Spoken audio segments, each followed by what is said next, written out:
Okay, so good morning, everyone. My name is Kapeesh Ashish, and I'm 12 years old, and I'm in grade 7, and I live in Singapore. So, right now, I am learning coding on Scratch from Turing Ninjas, and I'm really enjoying it. My hobbies are playing sports and some video games. So, today I will be presenting on 4 of my projects. First one is ping pong game, the second one is Flappy Ninja, the third one is Save the Ocean, and last but not the least, the fourth one is Cross the Puddles. So here's my first project. This is the ping pong game. So I'll just show you how it is. So you have to move the left arrow key to move the paddle left and the right arrow key to move the paddle right.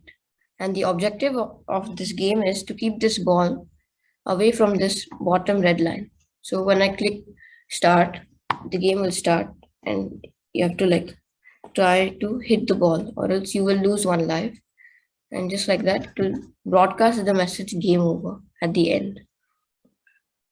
So I'll just go back here. So in this project, I learned the bounce function so that if the ball touches the paddle or the edge or even the wall, then it will bounce back. I also learned how to create my own variables and change them during the game. For example, the lives variable in the game. If the ball touches the red line at the bottom, the lives decrease by 1, and every time the ball touches the paddle, the score increases by 1. I also used sensing to check whether the ball was touching the paddle. I had to take care of the angle from which the ball was projected towards the paddle so that the ball doesn't oscillate between the top and the bottom edges or the left and the right edges. When all lives are over, a message game over is sent to stop all and show the game over sprite, which I just showed you in my demo. So I'll now move on to my second game, which is Flappy Ninja. So this is how it looks.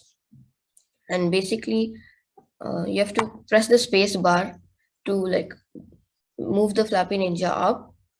As the due to gravity, the Flappy Ninja will keep on falling down per second, and you have to try to use the space bar to avoid the bars and not reach the ground. So I'll just press the start button, and it will show a countdown, and it will start moving. So you have to try to dodge these bars, and or else you will lose one life, and it will show game over. So this is a basic screen scrolling game, and you need to try and dodge the metal bars by pressing the space bar key. So the bars move left every second with different time intervals from when the start button is pressed.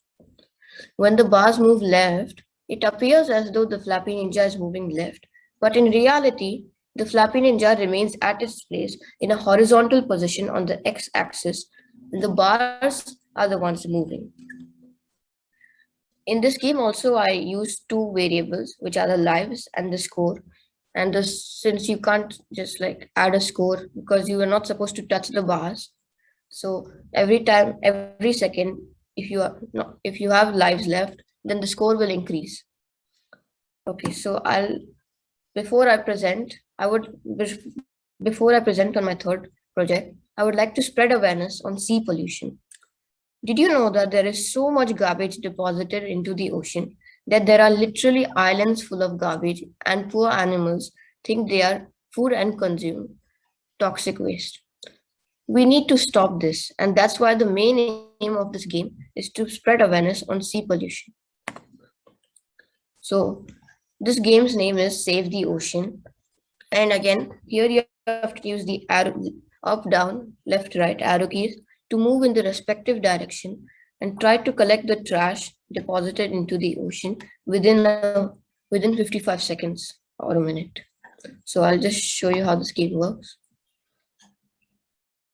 So when I press start, the trash starts coming from here. And then if you try to collect all this trash, so if you collect more trash, then like you can try to save the ocean and save all the animals as well. So this game is really important because it really spreads a lot of awareness, as many people love games, and this might actually help people to remind people that how much they're polluting the ocean.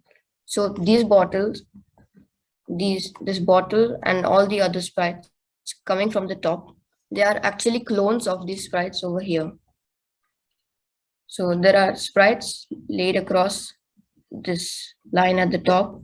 So like this one, it was supposed to be here, then like this here, and you have to clone them. And when they're cloned, all of them fall down from the y-axis. So I'll just go back here. So to operate this game, you need to try and collect the rubbish and trash deposited into the ocean.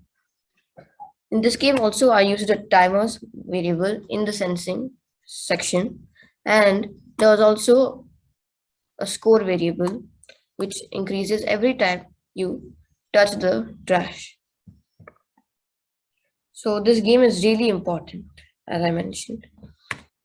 So here's my fourth and last project, which is called Cross the Puddle. So in this game, there is a car and this is the road and there are puddles. So you have 9 lives, not 10 lives, and you have to, your score will increase every single time. So I'll just show you how this game works. So when you press start, you have to press the up and down arrow keys to move. And every time you touch the puddles, then it will say busted and your lives will decrease. Yeah.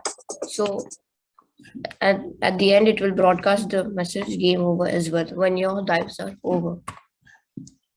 This is also a screen scrolling game. And so to create the screen scrolling effect, there are 2 dividers that consecutively cross the screen. There are also a few puddles that are gliding from the right edge to the left edge of the screen. The car remains at its position and you can move it up and down to avoid the puddles with the up and down arrow keys. Thank you for your attention. Wow, Kapeesh, those are very, very active, the games. They aren't very quiet. There's stuff moving around. How long does it take you to make a game like that? The first 3 took like around 1.5 hours or 2. 1.5 hours per game? Yeah, around there. For each game? Yeah. Boy, I can't even describe the game in 1.5 hours. That's excellent. Wow. So where did you learn how to do this? Miss Juhi taught me in coding. Ah, very good. Congratulations, Miss Julie. Thank you, Rick. So basically what they teach, okay, the outcome is always games, but what they are learning behind all this is more of math. So how to find out angles where the object has to come, how to bounce, how to reflect. They learn about coordinate systems like x-axis, y-axis, how to position a point somewhere, what are the coordinates of any point. And at the same time, they are learning coding concepts, like all the basic concepts. So it is like they are the byproduct of the learning is game, but underneath it they are all learning coding and math and geometry. And how to organize a project and how to overcome failure, because I'm sure Kapeesh, it didn't work perfectly the first time and you have to fix it and make it better. Yeah. You know, and as I was saying, those are the life skills, you know, that's so very, very important. Yes. Kapeesh, what was your favorite game that you made and why was it your favorite? There are quite a few, but then I feel that the Save the Ocean game is my favorite. That was mine. Oh, okay. Go ahead. Why? Go ahead and tell me why. Because like you really need to spread awareness on, like, because there are so many people wasting collecting the trash and depositing them all into the ocean. And we really need to spread awareness on this issue. And that's why I really like this game. It's a pretty simple game, but then it's also very nice. What are your next plans? What else do you have that you're thinking about doing? I think I'm gonna make one more cross the puddle game. And after that? I haven't really thought about it yet. Hey, you can't stop. You have to keep doing, making things bigger and more complicated and more exciting. Yeah. Besides pollution in the ocean, you know, there are a few other problems in the world. You might want to address it. I just heard that there were other problems. You might want to address them. See what you can do. Okay. Do you know why I'm saying that to you? No. Okay. It's your world. It's not my world. In 20 years, I won't be here. Okay. You're going to be here. So whatever happens in 20 years, you have to make sure it's something that you want. Yes. Do you understand that? Okay. Yeah. What you are learning right now is how to run your life, the skills that you need as a person. But you're obviously the kind of person who cares more about other things. You just don't care about yourself. You care about the world and other things. And so it's your responsibility to take care of that. Yes. It's a big responsibility, but you can do it. Okay.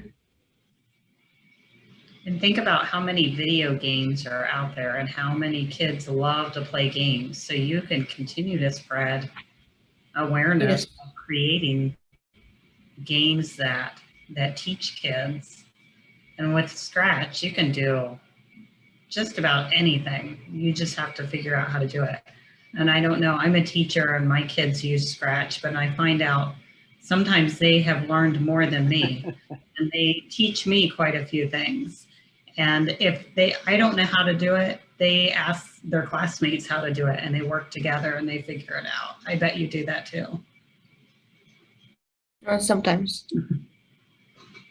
Very good. So if somebody wanted a game, one of your games, how would they do that? Would you give it to them? Do you sell it to them? How do you, I have no idea. How do you distribute a game done in Scratch? You can share with them the link and then they can click a remix button. So they'll have yeah. Well, if that's something, Juhi, if you want to get involved in that, that's something we can tell people about, to contact you or contact your school. And you know, if people are interested in some of the games that your students have created. Yeah, yes, sure. So this was like one of the example where save the ocean. So my students have also worked on like how to save coral reef, about endangered animals, spreading information about there are so many special and so beautiful animals which are like now going endangered and extinct. So through the games and animations, they are spreading information about that. So it's like I always try to keep it within even I try to bring in that environmental concept while teaching them to make them aware what's going around in the world. So